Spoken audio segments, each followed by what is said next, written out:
여기 좀 안녕하세요. 네, 생명과학을 가르치고 있는 김정규라고 하고요. 혹시 안 더우신가요? 괜찮으신가요? 조금 더우신가요? 살짝 이렇게 제가 이렇게 들어가지고 많이 하지만 꼭 말씀드릴 건데 이제 좀 시간이 너무 오래돼가지고 좀 간결하게 얘기를 말씀을 드릴 거고 유전은 아마 많이 생명과학 중에서도 유전 파트는 아마 좀 많이 들어보셨을 거예요. 어렵다고도 들으셨을 거고 이제 뭐 다른 과목에 비해 사실 물리나 화학은 선행학습을 많이 하기는 하지만 그래도 이제 생명과학은 조금 물리나 화학에 비해서는 조금 이제 늦게 접하는 편이긴 한데 그 중에서 이제 유전 파트가 좀 많이 어려워서 이제 내신 때도 어렵고 수능 때도 어려운 편이기 때문에 그런 것들을 좀 대비하는 수업을 이제 여름방학 때 진행을 하고요. 미리 말씀드리자면은 뭐 생명과학의 다른 단원들은 당연히 난이도가 비교적 낮기 때문에 다른 부분들은 사실 미리 하실 필요가 거의 없다고 보시면 돼요. 그냥 내신 할 때 그때만 충분히 잘 열심히 하면은 다른 부분들은 미리 선행을 할 필요가 없기 때문에 유전이라든지 아니면 유전보다 조금 더 쉬운 이제 뭐 자극의 전도 근수축 이런 단원들이 있어요. 그래서 그런 것들만 조금 미리 겨울방학 때 뭐 미리 한다거나 아니면 이제 지금 이제 2학년을 기준으로 말씀드리면 여름방학 때 2학기 범위가 이제 유전이니까 그리고 1학년 학생들 같은 경우에는 1학년에서 2학년 넘어가는 겨울방학 때 듣거나 아니면 조금 더 여유가 있으면은 1학년 여름방학 때 기본을 한번 들어보고 겨울방학하고 여름방학 때 이제 차근차근 들어가시면 될 것 같아요. 제가 뭐 제 개인적인 의견으로는 그 전범위를 이렇게 한번 훑어나가는 이런 수업 방식이나 특강 방식은 저한테는 제가 생각했을 때는 그렇게 효율적이지는 못하다고 생각을 해서 제가 보통 추천드릴 때는 유전 특강을 듣거나 아니면 뭐 킬러 특강, 유전을 포함한 이제 2등급을 결정하는 문항들이 있거든요. 걔네들은 조금 더 쉽긴 한데 그런 것들의 특강을 듣는 게 좋지 나머지 부분들은 그냥 내신 때 열심히 해도 충분하다라고 보통 말씀을 드려요. 왜냐면 이제 제가 이걸 미리 말씀드린 이유는 그 질문을 이제 나중에 받으면 보통 이제 1학년 학부모님들 같은 경우에는 이제 전범위를 하는 게 좀 좋지 않냐라고 이렇게 여쭤보시는 분들도 많이 계시는데 그것보다는 그냥 어려운 부분들을 많이 먼저 해보는 게 좋습니다. 나머지 부분들은 암기 위주이거나 내신 기간에 해도 충분히 다 섭렵이 가능하기 때문에 그냥 유전을 조금 미리 해보면 좋다라고 생각을 하시면 될 것 같고요. 말씀드리는 게 이제 그 유전 단원 자체가 수능에서 사실 몇 문제 나오냐라고 말씀드리면은 20문제 중에서 유전이 6문제 나와요. 총 6문제 나오는데 6문제 중에서 한 문제는 엄청 쉬운 문제고요. 2문제는 중간 난이도, 3문제가 어려운 난이도라고 생각하시면 돼요. 근데 이 50점 만점 중에서 이 제일 어려운 문제가 2점, 3점, 3점 이렇게 보통 배점이 나오거든요. 어렵긴 하지만 2점으로 배점이 나오는 게 정석적인 배점 방식이에요. 그래서 얘네들이 이렇게 다 틀리면은 뭐 42점이 나오는 컷인 거죠. 그래서 뭐 한 장 넘겨보시면은 뭐 수능부터 살짝 말씀을 드리자면은 2024 수능하고 그 다음에 2025 그 평가원 이렇게 나와 있고 24년 평가 그 컷 보기 전에 그 첫 번째 장에 24년 이제 수능 생명과학 이렇게 나와 있고 이제 원점수가 47점이 1등급이었어요. 작년 기준으로는 47 1등급이었는데 재작년 때는 42점이었거든요. 근데 이게 조금 중요한 게 뭐냐면 그 전에도 42였어요. 근데 이 42점이라는 뜻은 이게 아까 방금 말씀드린 게 엄청 어려운 세 문제를 이거를 다 틀려도 1등급이란 뜻인데 이렇게 난이도가 나오는 시절이 한 3, 4년 정도가 유지가 됐다가 작년에 이제 뭐 잘 들어보셨겠지만 이제 킬러 없는 뭐 수능을 만든다 난이도를 이렇게 너무 이렇게 올라가는 걸 방지한다라고 해서 이제 뭐 여러 가지 변화가 이제 있는 중이지만 국영수는 좀 제가 뭐 겉에서 봤을 때 제가 뭐 직접 잘 아는 건 아니지만 국영수는 좀 아리송한 것 같아요. 이게 킬러가 없는 게 맞는지 뭐 커트 같은 걸 보면은 이게 이렇게 좀 이상하게 보이는데 생명과학을 비롯한 바탕 과목들은 사실 작년 수능을 기준으로 해가지고 커트가 많이 올라갔어요. 그래서 많이 올라갔는데 그럼 실제로 이 수능에서의 이 문제들의 난이도가 상당히 많이 낮아졌다라는 뜻이긴 하거든요. 애들의 그 성적대가 갑자기 5점이나 평균적으로 2문제씩 더 맞춘다는 뜻은 애들의 성적이 올랐다는 뜻이 아니라 얘네들 난이도가 쉬워졌다는 뜻이니까요. 근데 여기서 이제 조심할 거는 이 이전에 이 유전 파트를 공부하던 거랑 지금의 커트랑 왜 이렇게 차이가 나냐라고 물어보신다면은 유전 난이도가 너무너무 말도 안 되게 높았었던 거예요. 사실은 예를 들어서 정상적인 이 문제의 난이도가 0부터 100까지의 난이도가 있다라고 치면은 요 42점 시절의 난이도가 한 300 정도 됐다라고 생각하시면 돼요. 그러니까 1등급을 맞는 학생들도 다 같이 손잡고 다 틀리는 거예요. 다 틀리는데 심지어 우리 수능 같은 경우에는 점수가 이제 좀 공평하게 나와야 되다 보니까 그 답의 개수가 조금 정해져 있거든요. 1, 2, 3, 4, 5번이 나오는 빈도가 어느 정도 너무 많이 차이가 안 나요. 뭐 1번은 2개밖에 안 나오고 5번은 6개, 7개 이렇게 나와버리면은 이게 한 번으로 찍어도 점수 차이가 많이 나기 때문에 이 점수 그 개수를 좀 맞추거든요. 그래서 실제로는 얘네들이 이 세 문제를 하나도 안 풀고 다 찍으면 내가 풀었던 게 다 맞았다라는 전제하에 다 찍으면은 한 개가 맞아요. 무조건. 그래서 1등급을 받기가 앞에 걸 다 맞는다는 전제하에 옛날에 오히려 쉬웠어요. 1등급을 맞는 건. 근데 뭐 하기 어려운 과목이었냐면 만점 받는 건 거의 조상님이 도와주시지 않으면은 현역을 기준으로 만점 받기가 진짜 어려운 시험이긴 해요. 왜냐면 이게 시간도 엄청 부족하기 때문에 엄청 난이도가 높았던 그런 시험인데 그렇게 생각하면 오히려 옛날에는 변별이 안 됐던 거죠. 왜냐면은 얘네들의 실력으로 얘네들 세 문제를 누구는 세 문제 중에 두 문제를 맞추고 누구는 세 문제 중에 한 문제를 맞춰야 되는 건데 얘네들이 찍어서 받고 막 그러다 보니까 얘네들이 오히려 최상위권 학생들은 변별이 잘 안 됐기도 했어요. 상위권 학생들은. 근데 여기서 이렇게 바뀌면서 킬러가 없어졌으니까 이제 좀 쉽게 나오냐? 실제로 3년 전, 4년 전 기출문제, 원래 기출문제는 어려워지는 게 정석이거든요. 기출문제가 쌓이고 애들도 기출을 분석하다 보면 신유형이 나오고 좀 더 복잡한 유형이 나오던 게 재작년까지라고 생각하시면 돼요. 그래서 지금까지 역사적으로 계속 어려워지다가 딱 2년 동안 쉬워지고 있어요. 47 그리고 이번 6월 평가원도 아마 이 기조를 계속한다면 조금은 쉬워지긴 할 텐데 여기서 이제 문제점은 쉬워진다고 했을 때 그러면 유전이 진짜 쉽냐라고 하면은 사실 쉬워진다고 해도 조금은 어려운 게 맞습니다. 근데 여기서 이제 좀 문제가 되는 것은 예전에 기출문제들을 토대로 공부를 하는데 쉬운 기출문제보다는 어려운 기출문제가 훨씬 더 많아요. 그래서 공부를 할 때 사실 이게 언제까지 이 쉬운 수능의 기조가 바탕을 기준으로 봤을 때 쉬운 수능의 기조가 어느 정도 유지될지도 모르는 거고 하다 보니까 그리고 내신을 기준으로 생각을 한다면 내신에서는 어차피 쉬운 기출문제만 선생님들이 보시는 게 아니라 어차피 3년 4년 전에 어려운 기출문제들도 다 그대로 출제를 하시기 때문에 사실상 내신을 기준으로 볼 때는 엄청나게 어렵게 공부를 해야 되는 거고 수능도 마찬가지로 어렵게 대비를 해놔야 시간을 단축하면서 조금 쉽게 풀 수 있다라고 말씀을 드리는 거죠. 그래서 이제 뭐 다른 부분들도 있지만 유전에 대해서 좀 깊게 말씀을 드리자면 결국에는 1등급을 결정하는 게 이 유전 문제들이고 특히나 이제 1학기가 마무리되는 시점에서 여름방학 특강을 대비할 때 2학기의 진도상으로 봤을 때 2학기에서 나오는 게 유전 파트예요. 근데 유전 파트가 4단원인데 이제 학교마다 조금 다르긴 하거든요. 4단원을 2학기의 중간고사로 전부 다 넣는 학교가 있는 반면에 얘네들을 좀 찢어가지고 마지막 한 덩어리를 기말고사로 넘기는 학교들도 있어요. 근데 이게 하필이면 마지막 한 단원의 내용이 돌연변이라고 하는 부분인데 이게 말로만 들어도 조금 예상하실 수 있듯이 돌연변이는 이상한 애들이잖아요. 그쵸? 근데 유전에서 앞단원에 1단원 이렇게 크게 한 4단원 정도로 나뉜다고 치면은 여기서 이렇게 나누는데 1, 2, 3단원은 정상적인 유전 현상에 대해서 배우는 거고 얘는 예외를 배우는 거예요.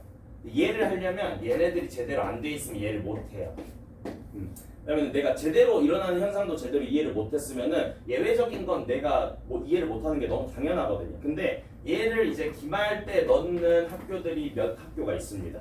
그럼 이제 이게 기말 때 들어가는 학교는 사실상 2학기 내내 유전을 그냥 해야 된다는 뜻이기도 해요. 왜냐면 이 마지막 단원은 얘네들이 누적돼서 들어가는 개념이거든요. 사실상은 그렇기 때문에 이렇게 들어가는 학교들은 기말 뭐 수능을 생각하면 좋기도 해요. 왜냐면 유전을 오랫동안 공부할 수 있기 때문에 수능을 생각하면 오히려 좋다라고 생각할 수 있지만 내신을 생각하면 조금은 좀 힘든 내신 대비가 될 수도 있다라고 말씀을 드리는 거죠. 근데 이런 유전 단원이 그럼 왜 어렵냐라고 이제 뭐 여쭤보시는 분들도 계시고 얘네들이 왜 다르냐 다른 과목이랑 뭐 어떻게 다르냐 뭐 이런 것들을 많이 여쭤보시는데 사실 유전 단원은 제가 뭐 물리화학 생물지구과학 뭐 다른 과학도 조금씩은 다 할 줄 알고 뭐 수학도 할 줄 알고 이렇게 보면은 유전 단원이 좀 독특한 단원이에요. 독특한 단원. 그러니까 뭐 물리나 화학처럼 이렇게 단순하진 않지만 좀 명확한 계산식이 있어서 그런 계산식들을 이용해가지고 답을 한 번에 빵 추론하는 그런 형태가 아니라 유전 단원은 제가 비유적으로 되게 많이 말씀을 드리는데 그 추리 소설을 읽는 느낌이라고 말씀을 드리거든요. 그러니까 추리 소설이라는 게 이제 그냥 비유적으로 말씀을 드리고 뭐 문제를 직접 말씀드릴 수가 없으니까 그런 건데 추리 소설은 이게 뭐 예를 들면 뭐 살인자가 있는 추리 소설이라고 하면 범인이 있을 거 아니에요. 근데 우리 10명 중에서 범인이 한 명 있을 텐데 이 범인이 유전 문제로 따지면 정답인 거예요. 정답인 건데 이제 유전 문제를 쉽게 혹은 이제 조금 쉽다라는 표현은 생각을 좀 덜 하고 그 다음에 약간의 운이 따라준다면 어떻게 풀면 되냐면 추리소설을 제대로 안 읽고 그냥 나는 정답만 맞추고 싶다라고 하면은 어떻게 하면 되죠? 찍으면 돼요. 너 살인자야? 너야 이렇게 찍어요. 맞았어? 그럼 나 이 문제 맞은 거야 하고 넘어가는 거죠 애들이. 근데 얘네들 운이 안 좋았네? 틀렸어요. 그럼 어떻게 하죠? 다시 해보면 돼요. 그리고 또 다시 해봐요. 될 때까지 하면 돼요. 이게 제일 쉬운 방법이에요. 근데 이 쉽다라는 것은 사실 제가 이게 제일 멍청한 방법이라고 말하거든요 애들한테는. 왜냐면 쉽다라는 건 생각을 안 해도 된다는 뜻이고요. 이걸 그냥 범인을 그냥 냅다 찍을 거면 추리소설을 읽을 이유가 없죠. 그냥 처음부터 답을 찍어가지고 넣으면 되는 거니까. 그래서 그런 식으로 문제를 푸는 게 사실 제일 안 좋은데 이게 제일 쉬워요. 매력적이에요 애들한테는. 왜냐면 고민을 안 해도 되니까. 제가 애들한테 얘기할 때 뇌를 빼고 풀어도 되는 방법이다라고 얘기를 해요. 그래서 그렇게 풀면은 얘네들의 실력이 늘 수가 없죠. 근데 추리소설을 쓴 사람들, 문제를 출제한 사람들 입장에서는 문제를 이렇게 풀기를 원하지 않거든요. 얘네들 제가 이제 10명이라고 했지만 사실 유전 단원에서는 적으면 한 3개, 많으면 한 4개 정도에서 고르는 거예요. 진짜 많으면 한 6개에서 고르라고 할 때도 있어요. 근데 실제로 그러면 내가 수능에서 안 그래도 시간이 부족한데 6개 중에 하나를 찍어가지고 맞을 때까지 하는 건 너무 운적인 요소가 크잖아요. 근데 실제로 평가원에서는 얘네들을 찍으라고 절대 하지 않아요. 무슨 말이냐면 예를 들어서 기역, 니은, 디귿이라는 게 있는데 수능에서는 이제 뭐 예를 들면 기역, 니은, 디귿이 우리한테 0, 1, 2라고 있어요. 얘네들 중에 하나이다. 고르는 거예요. 답의 기역 보기에서 물어봅니다. 기역은 0이다 이렇게 물어봐요. 그럼 이제 애들은 해보죠. 기억이 0이라고 나왔네? 0 넣어봐요 이렇게. 근데 이 넣어봤을 때 안 되면 이제 큰일 나는 거예요. 왜냐면 다음엔 뭘 넣어야 되죠? 1을 넣어야 되고 2를 넣어야 되는데 이것만 가지고 판단할 수 있는 게 아닐지도 몰라요. 왜냐면 니은과 디귿까지 다 맞춰야지 문제가 끝까지 풀리는 건데 이거를 이렇게 넣어보는 건 말이 안 되는 풀이라는 거죠. 이렇게 넣는 방법이 총 몇 가지냐면 6가지거든요. 이렇게. 처음엔 3가지지만 뒤에도 맞춰야 되니까. 근데 얘네들 6가지를 다 하라고는 수능에서 절대 얘기하지 않고 논리적인 방법으로 펜을 까딱 안 해도 기니리 중에 하나 정도는 알려줘요 이렇게. 근데 이렇게 알려주고 나면은 이제 몇 개 중에 하나죠? 2개 중에 하나거든요. 1이냐 2냐 라는 것만 결정하면 되는 거니까. 수능에서 우리한테 직접 해보라고 하는 것은 1이나 2, 그러니까 둘 중에 하나 정도는 우리한테 해보라고 하지만 이렇게 많은 경우의 수 중에서 6가지 중에서 우리한테 해보라고는 절대 안 하거든요. 근데 문제를 풀 때 아까도 말씀드렸지만 친구들이 쉬운 방법 혹은 내가 좀 고민을 덜 하고 싶은 방법으로 문제를 풀고 싶으니까 때려 넣어요. 그래서 쉬운 유전을 딱 처음 하는데 굉장히 잘하는 친구들의 특징은 뭐냐면 이게 잘한다라는 그 기준은 적당한 문제를 풀렸을 때 어려운 문제 말고 좀 쉬운 난이도나 중간 난이도를 딱 처음에 풀렸을 때 유전을 좀 쉽게 잘하는 친구들은 어떤 친구들이냐면 이걸 잘 넣어보는 친구들이긴 해요. 왜냐면 두려움 없이 이걸 넣어볼 수 있는 게 처음엔 중요하거든요. 근데 나중에 가면 얘를 직접 넣어보기에는 너무 많은 경우의 수들이 있기 때문에 얘네들 어떻게 해야 된다는 거야? 얘네들의 논리를 통해 가지고 최소한의 조건들을 알아낸 다음에 얘네들을 이제 마지막에 확인해보는 정도로 해야 되는데 그게 조금 잘 안 되는 경우들이 많습니다. 그래서 그런 것들을 이제 좀 잘 이겨내가면서 문제를 풀어야 되는데 그때 사용할 수 있는 걸 보통 뭐 스킬이라고 부르기도 하고 뭐 다양한 이제 뭘 논리적 구조라고 얘기를 하기도 하는데 사실 그런 것들을 체화시키는 게 유전에서 제일 어려운 점이기도 해요. 이게 2학년 학부모님들 같은 경우에는 2학년 학생들이 아마 막 겨울방학이나 아니면 중3 때나 뭐 고1 때나 이렇게 유전 특강을 보내보면 학생들마다 다르겠지만 뭐 끝까지 이렇게 완주를 잘 하는 친구들도 있겠지만 대부분의 친구들은 한 5회 중에서 한 2번째 것까지는 줄을만해 하다가 마의 3번째, 4번째 수업에서 굉장히 많이 떨어져 나가는 경우들이 있는데 이때 이제 이 단원에서 이제 이렇게 넘어가는 이 시기가 보통은 이제 가계도나 다인자 유전처럼 이 경우의 수가 내가 감당할 수 없는 경우의 수가 나오는 영역에 들어갔을 때 이제 무기력함을 좀 느껴요. 내가 이거를 어떻게 다 하지?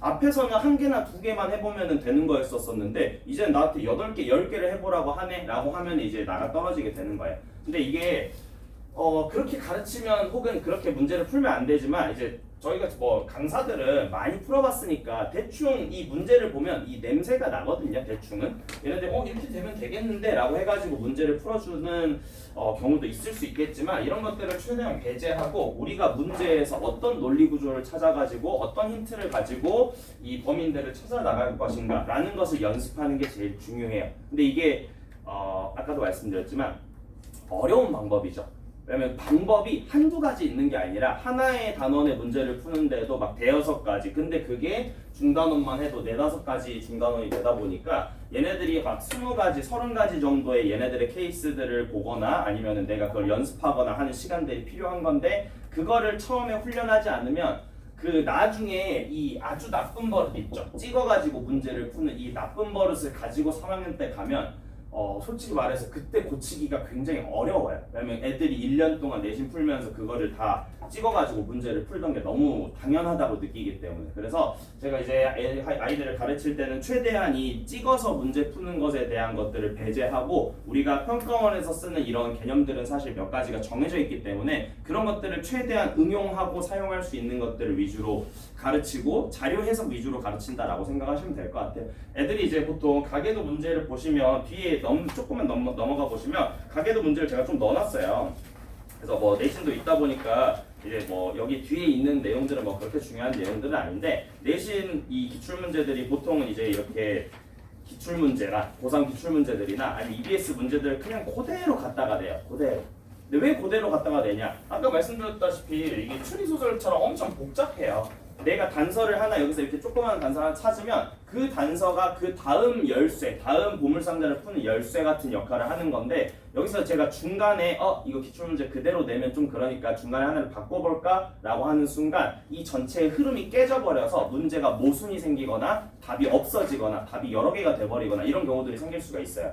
그러다 보니까 문제를 출제하는 방식이 다 어떻게 되는 거예요? 보기를 바꾸거나 객관식을 주관식으로 바꾸거나 뭐 이런 식이 되는 거죠. 그래서 일단은 우리가 그러면은 이 기출문제들을 잘 푸는 방법이 중요한데 그 기출문제들을 잘 푸는 방법을 이제 볼 건데 우리가 이제 그 문제를 보시면 문제가 되게 길게 느껴져요. 사실은 이게 간단하게 뭐 몇 줄로 이렇게 수학 문제처럼 몇 줄로 되어 있는 게 아니라 얘네들이 엄청나게 길고 실제로 이게 B4 용지나 뭐 A3 용지 사이로 보면은 거의 절반 정도 차지할 정도로 굉장히 긴 문제 유형이거든요. 근데 이게 호흡이 길다라고 표현을 하는데 한두 개의 생각으로 끝나는 게 아니라 여러 스텝을 지나야 되다 보니까 아이들이 조금 더 어려워하고 좀 힘들어하는 부분인데 그 스텝을 이겨나갈 수 있는 훈련들을 많이 해야 된다라고 제가 말씀을 드리거든요. 그래서 문제 기억, 니은, 디귿을 해결하는 데 초점을 맞추는 게 아니라 문제에서 제시되고 있는 자료들을 어떻게 해석할지 그거를 이제 최중점으로 맞춰가지고 수업을 한다라고 생각을 하시면 될 것 같습니다. 그래서 그렇게 수업을 하면은 보통 이제 다른 뭐 특강을 들어봤거나 아니면 다른 특강 수업을 들었을 때 좀 만족감을 못 느꼈거나 아니면 조금 너무 답답하다고 느끼거나 아니면은 학교 선생님이 무슨 말 하는지 전혀 모르겠다 라고 이제 이렇게 포기하는 경우들도 있는데 그런 경우들이 좀 최대한 덜 나오게끔 최대한 아이들을 좀 바닥부터 이렇게 쌓아나가는 형태로서 이제 문제를 많이 풀릴 거니까 그렇게 생각해 주시면 좋을 것 같습니다. 그래서 이제 사실 뭐 애들이 직접 수업을 들어봐야 이건 느낄 수 있는 거기 때문에 뭐 이런 것들을 이 정도만 말씀드리고 이제 사실 제가 그 개강을 하는 게 이제 기초반, 응용반, 심화반 이렇게 해가지고 원래는 제가 2단계로만 나누는데 3단계로 나눠가지고 조금 더 확실하게 컨셉을 잡아서 이번 수업을 하려고 하거든요. 일단 기초반은 어떤 친구들이 들으면 좋냐면 일단 유전을 하나도 안 해본 친구들은 기초반을 무조건 듣는 게 좋겠네요. 처음 듣는 친구들 뭐 중3이건 고1이든 상관없이 고2도 사실 들어도 상관은 없습니다. 얘네들은 이제 완전 처음 기초부터 얘기를 할 거고 사실 뒤로 갈수록 개념이 줄어들고 그 다음에 문제풀이가 많아지는 특성이 있고 조금 더 고난이도 문제를 푸는 게 당연하겠지만 기초반 같은 경우에는 진짜 처음 듣는 친구들한테 맞는 수업이다라고 생각하시면 되고 기초하고 응용의 차이는 아까 말씀드렸던 이 돌연변이를 제가 기초반에선 안 하긴 할 거예요. 기초반에서. 그러면 기초반 친구들은 처음 듣는 친구들인데 아까 말씀드렸다시피 이게 정상적인 상황을 제대로 이해를 못한 상황에서 응용하는 이 변화 혹은 얘네들이 예외적인 것들이 들어가 버리면 애들이 정신을 거의 못 차리거든요. 그래서 차라리 돌연변이를 이게 애매하게 하느니 이건 그냥 나중으로 넘기고 차라리 앞에서 나오는 세포 분열, 가계도 파트가 이 유전의 메인이기 때문에 그 문제 유형을 조금 더 집중적으로 연습하고 친숙해지는 데 좀 초점을 맞추는 수업이다라고 생각을 하시면 될 것 같아요. 그리고 이제 말씀드렸다시피 응용반하고 심화반 같은 경우에는 돌연변이까지 기본적으로 다 들어갈 건데 심화반은 사실 이런 거예요. 응용반하고 심화반은 어떤 게 조금 다르긴 할 거냐면 우리가 유전 문제를 풀 때 유전 개념을 많이 들어야 되냐라고 물어봤을 때 유전 문제처럼 이렇게 문제를 응용해서 푸는 유형 같은 경우에는 얘네들의 진짜 말 그대로 개념형 문제를 풀기 위한 개념과 실전에 쓰이는 개념, 이 스킬 같은 거죠. 실전에 쓰이는 개념이 다르기 때문에 고3 심화반 같은 경우에는 고3 기출 문제들을 기준으로 했을 때 평가원과 수능을 기준으로 했을 때 실전 개념들을 좀 응용할 수 있는 것 위주로 나갈 거예요. 그래서 사실 교재도 원래는 2학년 교재들하고 3학년 교재들을 제가 좀 분리를 해놓고 사용을 하는데 이제 심화반 같은 경우에는 고3 친구들도 보는 교재들에서 많이 차용을 해가지고 난이도를 거의 고3에 가깝게끔 올려서 할 거거든요. 근데 이제 그거에서 좀 주의를 하실 점, 심화반 수강을 하실 때는 주의를 하실 점이 기말고사 끝나고 이제 한 1, 2주 정도 텀이 있고 나서 개강을 할 텐데 그때 꼭 한번 기본적인 개념들, 용어라든지 기본적인 개념들은 한번 공부를 하고 오는 게 좋긴 합니다. 예전에 아무리 들었다고 하더라도 방금 직전에 공부를 하고 오는 것과 안 하는 것이 조금 크게 다르고요. 제가 이제 아주 기본적인 용어를 설명하는 개념들을 하는 것보다 이제 문제풀이 실전에서 사용하는 실전 개념들을 조금 더 연습하는 데 시간을 투자를 많이 할 거기 때문에 그래서 제가 아마 안내 문자가 중간에 나가긴 하겠지만 심화반 친구들 같은 경우에는 적어도 혼자서 완자의 기본 문제들 정도는 한 번은 그래도 스스로 다 풀 수 있을 정도로 공부를 하고 와야 완자에 있는 문제들은 그냥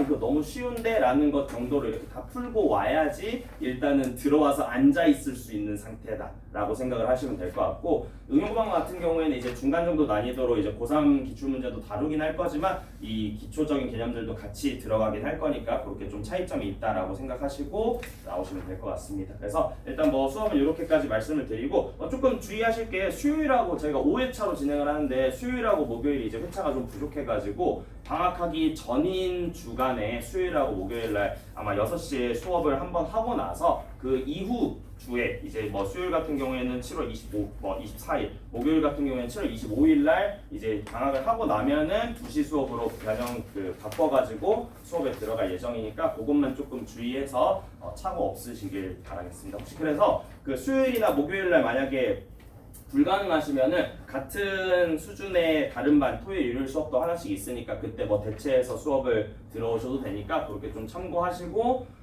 나와주시면 좋을 것 같고요. 일단 시간이 조금 부족하기도 하고 하니까 이 정도로만 정리를 드리고 말씀을 드리고 질문 있으시면은 질문 좀 받고 마무리하도록 하겠습니다. 질문 있으실까요? 심화반 들어갔다가 영 아니다 싶으면 응용반 네, 내려가셔도 상관없습니다. 그래서 저도 이제 사실 조금 애매하다. 기초반 응용반을 얘기할 때는요. 기초반은 내가 한번 듣긴 했는데 중간에 나고 했어요. 그럼 기초반을 들어오는 게 좋고요. 처음 듣는 친구들 같은 경우에 아니면 기초반을 그러니까 예전에 한번 들어보긴 했는데 끝까지 듣긴 했는데 그때 진짜 도통 무슨 말을 하는지 전혀 모르겠었다 라고 하면 기초반을 추천을 드려요. 근데 처음 들어봤는데 한번 들어봤는데 그때 좀 그래도 어렵긴 했지만 좀 할만했어 정도면은 응용반에 들어오시면 됩니다. 그리고 심화반을 듣고 싶은 친구들 같은 경우에 사실 진짜 거의 내신에서도 1등급을 진짜 원하고 좀 나는 상위권에 빨리 들어가서 그 수준을 겪어보고 싶다 하는 친구들한테 추천을 하는 건데 그거 같은 경우에는 사실 이게 자기한테 얼마나 어렵게 다가올지 감이 안 잡히잖아요. 그래서 심화반 수강하시다가 조금 어렵다 싶으면 이제 중간 응용반으로 내려가서 수업을 또 진행을 해도 되고 아니면 응용반을 듣다가 조금 그래도 좀 할만한데? 라고 하면은 제가 심화반에 나가는 문제풀이 자료들이나 아니면 이런 것들 좀 추가로 챙겨줄 수 있으니까 그런 것들은 수업 듣다가 수강하시면서 중간중간에 학생이랑 얘기해보시고 저한테 말해주시거나 아니면은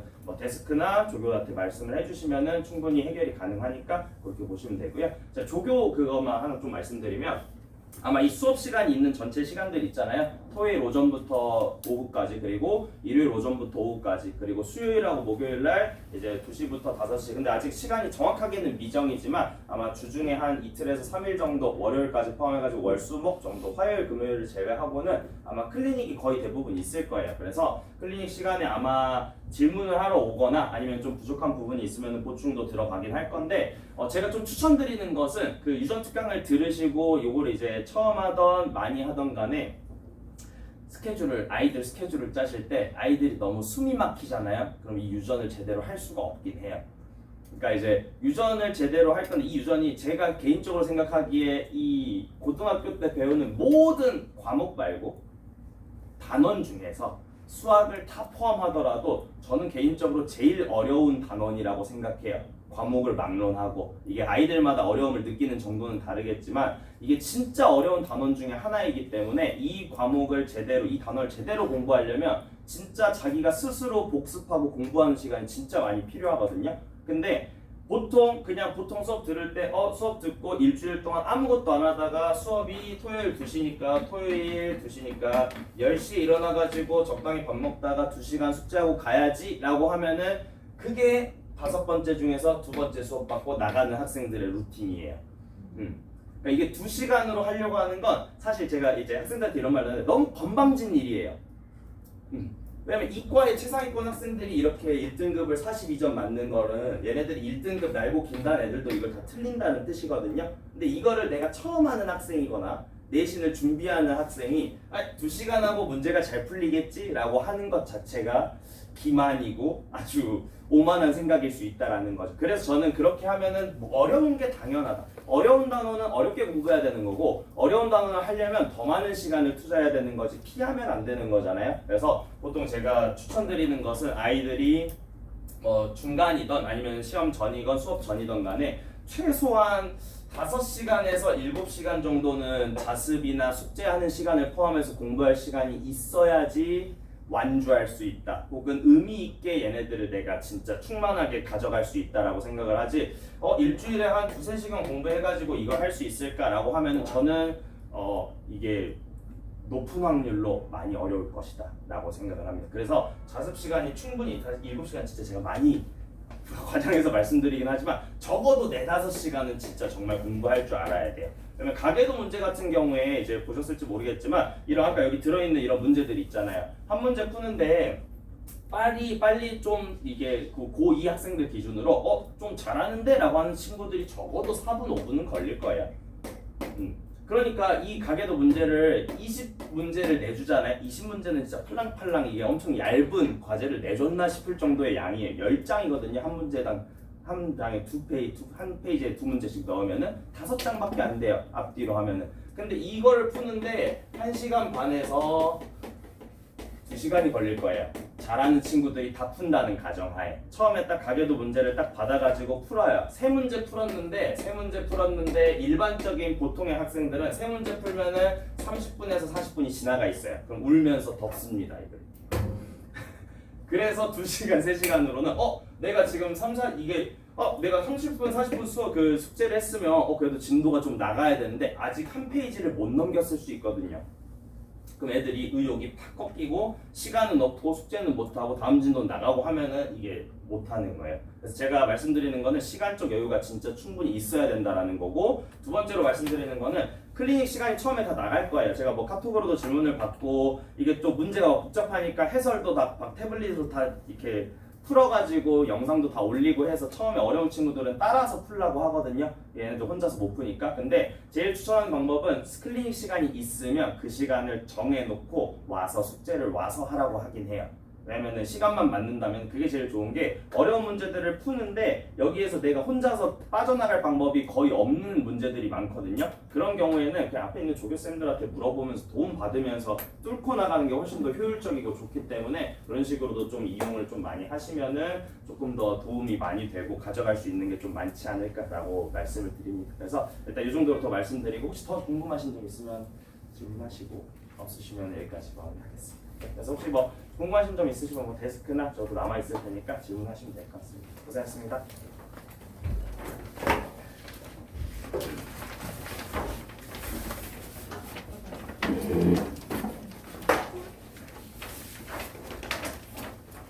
네,